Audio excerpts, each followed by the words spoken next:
Hi friends, welcome back to Ushas food world. ഇന്നത്തെ recipe choco പൈയുടെ റെസിപ്പിയാണ്. ഇതിന് മുന്നേ ഇട്ടിട്ടുള്ള ബൗണ്ടി ബാറിൻ്റെയും ഡയറി മിൽക്കിൻ്റെയും റെസിപ്പി എല്ലാവർക്കും ഇഷ്ടപ്പെട്ടെന്നറിഞ്ഞതിൽ വളരെയധികം സന്തോഷം. ഈ വരുന്ന ദീപാവലിക്ക് എല്ലാവരും ഉറപ്പായിട്ടും അതൊന്ന് ട്രൈ ചെയ്ത് നോക്കണം. ഇനി ഇന്നത്തെ റെസിപ്പിയായ ചോക്കോ പൈയും ദീപാവലി സ്പെഷ്യൽ തന്നെയാണ്, അതും എല്ലാവരും ട്രൈ ചെയ്ത് നോക്കണം. ഇനി നമുക്ക് ചോക്കോ പൈ റെഡിയാക്കി തുടങ്ങാം. അതിനായി ഒരു പാത്രത്തിൽ 1/2 കപ്പ് വെള്ളം ഞാൻ ചൂടാക്കാൻ വേണ്ടി വെച്ചിട്ടുണ്ട്. ഇതിലേക്ക് 1 ടീസ്പൂൺ പഞ്ചസാര ചേർത്ത് കൊടുക്കുന്നുണ്ട്.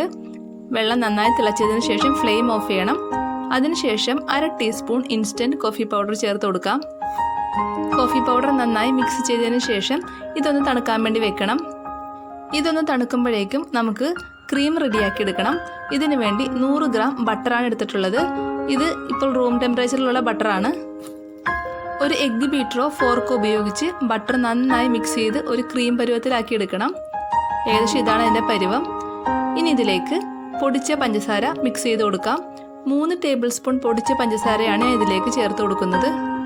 പഞ്ചസാര ചേർത്ത് കൊടുത്തതിന് ശേഷം ഇത് വീണ്ടും നന്നായി ബീറ്റ് ചെയ്ത് കൊടുക്കണം. നല്ലൊരു ക്രീം പരുവത്തിലാവുന്നത് വരെ ഇത് ബീറ്റ് ചെയ്യണം.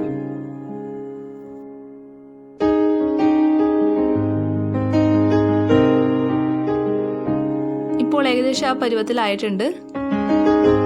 ഇനി ഇതിലേക്ക് പാൽപ്പൊടിയാണ് ചേർത്ത് കൊടുക്കേണ്ടത്. മൊത്തം 2 ടേബിൾ സ്പൂൺ പാൽപ്പൊടിയാണ് ചേർത്ത് കൊടുക്കുന്നത്. ആദ്യം 1 ടേബിൾ സ്പൂൺ ചേർത്ത് കൊടുത്തതിന് ശേഷം അത് നന്നായി ബീറ്റ് ചെയ്യണം.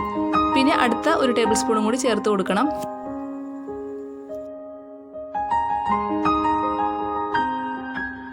ഇപ്പോൾ 2ാമത്തെ ടേബിൾ സ്പൂൺ പാൽപ്പൊടിയാണ് ചേർത്ത് കൊടുക്കുന്നത്. വീണ്ടും നന്നായി ബീറ്റ് ചെയ്ത് കൊടുക്കണം. ഇനി ശരിക്കും ഒരു ക്രീമി ടെക്സ്ചർ ആവുന്നത് വരെ നന്നായി ബീറ്റ് ചെയ്യണം. ഇപ്പോൾ ഏകദേശം നല്ല ക്രീമി ടെക്സ്ചർ ആയിട്ടുണ്ട്. ചോക്കോ പൈ റെഡിയാക്കാൻ വേണ്ടി ബ്രിട്ടാനിയയുടെ മാരിഗോൾഡ് ബിസ്ക്കറ്റാണ് ഞാൻ എടുത്തിട്ടുള്ളത്. ഇനി ഇതിലേക്ക് റെഡിയാക്കി വെച്ചിരിക്കുന്ന ക്രീം തേച്ച് കൊടുക്കണം. അത്യാവശ്യം നല്ല രീതിയിൽ തന്നെ തേച്ച് കൊടുക്കണം. വളരെ എളുപ്പത്തിൽ തന്നെ നമുക്കിത് റെഡിയാക്കി എടുക്കാൻ പറ്റും. വീട്ടിൽ തന്നെ റെഡിയാക്കുകയാണെങ്കിൽ കുട്ടികൾക്ക് ധൈര്യമായിട്ട് നമുക്കിത് കൊടുക്കുകയും ചെയ്യാം. ക്രീം നന്നായി തേച്ച് കൊടുത്തതിന് ശേഷം മറ്റൊരു ബിസ്ക്കറ്റ് എടുത്ത് ഇതിൻ്റെ മുകളിലായി വെച്ച് ഒന്ന് പ്രസ് ചെയ്ത് കൊടുക്കണം.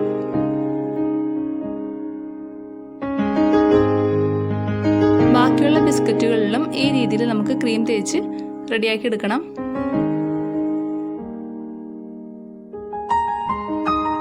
ഞാനിവിടെ 9 സെറ്റ് ഈ രീതിയിൽ റെഡിയാക്കി എടുത്ത് വെച്ചിട്ടുണ്ട്. ഇനി ഇതിലേക്ക് നേരത്തെ റെഡിയാക്കി വെച്ചിരിക്കുന്ന കോഫി നമുക്ക് ഒരു ബ്രഷ് ഉപയോഗിച്ച് ബ്രഷ് ചെയ്ത് കൊടുക്കണം. അത്യാവശ്യം നല്ല രീതിയിൽ തന്നെ ഇത് ബ്രഷ് ചെയ്ത് കൊടുക്കണം. ഈ രീതിയിൽ ചെയ്താൽ ബിസ്ക്കറ്റ് ഏകദേശം ഒരു സോഫ്റ്റ് ടെക്സ്ചറായി കിട്ടും. കേക്ക് പോലെ ഓവറായിട്ട് സോഫ്റ്റ് ആവാനും പാടില്ല, എന്നാൽ ബിസ്ക്കറ്റ് പോലെ അധികം ക്രിസ്പിയും പാടില്ല. അതിനു വേണ്ടിയാണ് നമ്മൾ ഈ രീതിയിൽ ചെയ്യുന്നത്. ഈ രീതിയിൽ ബാക്കിയുള്ള ബിസ്ക്കറ്റ് നമുക്ക് ബ്രഷ് ചെയ്ത് കൊടുക്കണം.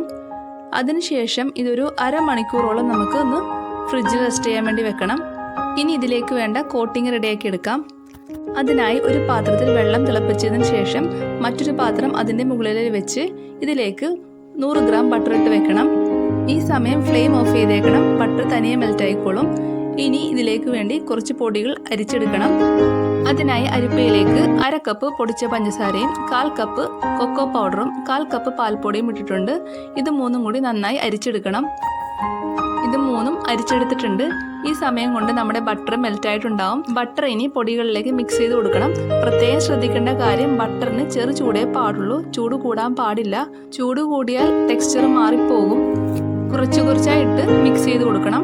നമ്മുടെ മിക്സിംഗ് ഇവിടെ റെഡി ആയിട്ടുണ്ട്. ഇപ്പോൾ ഏകദേശം 1/2 മണിക്കൂർ ആയിട്ടുണ്ട്. ബിസ്ക്കറ്റ് ഫ്രിഡ്ജിൽ നിന്ന് എടുത്തതിന് ശേഷം ചോക്ലേറ്റ് മിക്സിങ്ങിലേക്ക് ഇട്ട് കൊടുക്കാം. അതിനുശേഷം ഒരു സ്പൂൺ ഉപയോഗിച്ച് നമുക്കിത് നന്നായി കോട്ട് ചെയ്തെടുക്കണം. കോട്ട് ചെയ്ത് കഴിഞ്ഞതിന് ശേഷം ഇതൊരു ഫോർക്ക് ഉപയോഗിച്ച് കോരിയെടുത്ത് ബട്ടർ പേപ്പറിലേക്ക് വെച്ച് കൊടുക്കാം.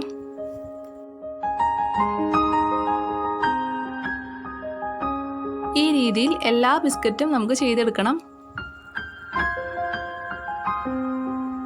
ഇപ്പോൾ എല്ലാ ബിസ്ക്കറ്റും ഈ രീതിയിൽ ചെയ്തെടുത്തിട്ടുണ്ട്. ഇനി ഇതൊന്ന് സെറ്റാവാൻ വേണ്ടി ഏകദേശം 1 മണിക്കൂറോളം നമുക്ക് ഫ്രിഡ്ജിലേക്ക് എടുത്ത് വെക്കണം. ഇപ്പോൾ 1 മണിക്കൂർ കഴിഞ്ഞിട്ടുണ്ട്. ഇനി നമുക്ക് ഇത് ബട്ടർ പേപ്പറിൽ നിന്ന് അടർത്തിയെടുക്കണം. അതിനുശേഷം ഇതിൻ്റെ എഡ്ജെല്ലാം ഒന്ന് ഷേപ്പ് ചെയ്തെടുക്കണം. എഡ്ജെല്ലാം ഒന്ന് കട്ട് ചെയ്തെടുത്താൽ മതിയാവും. ഒരു കത്തി ഉപയോഗിച്ചാണ് ഞാൻ ഇവിടെ കട്ട് ചെയ്തിട്ടുള്ളത്. ഈ രീതിയിൽ എല്ലാം ഷേപ്പ് ചെയ്തെടുക്കാം. നമ്മുടെ ചോക്കോ പൈ ഇവിടെ റെഡി ആയിട്ടുണ്ട്. കുട്ടികളിലെല്ലാം വളരെ ഫേവറേറ്റ് ആയിട്ടുള്ള ഒരു ഐറ്റമാണിത്. എല്ലാവരും ഇത് വീട്ടിൽ ട്രൈ ചെയ്ത് നോക്കണം. വീഡിയോ ഇഷ്ടമായെങ്കിൽ എല്ലാവരും ഷെയർ ചെയ്യാനും ലൈക്ക് ചെയ്യാനും മറക്കരുതേ. എൻ്റെ ചാനൽ ഇതുവരെ സബ്സ്ക്രൈബ് ചെയ്യാത്തവരുണ്ടെങ്കിൽ ചാനൽ സബ്സ്ക്രൈബ് ചെയ്ത് തൊട്ടടുത്തുള്ള ബെല്ലൈക്കൺ ഒന്ന് പ്രസ് ചെയ്യണേ. Okay friends, thank you. അടുത്ത വീഡിയോയിൽ കാണാം. Have A nice day.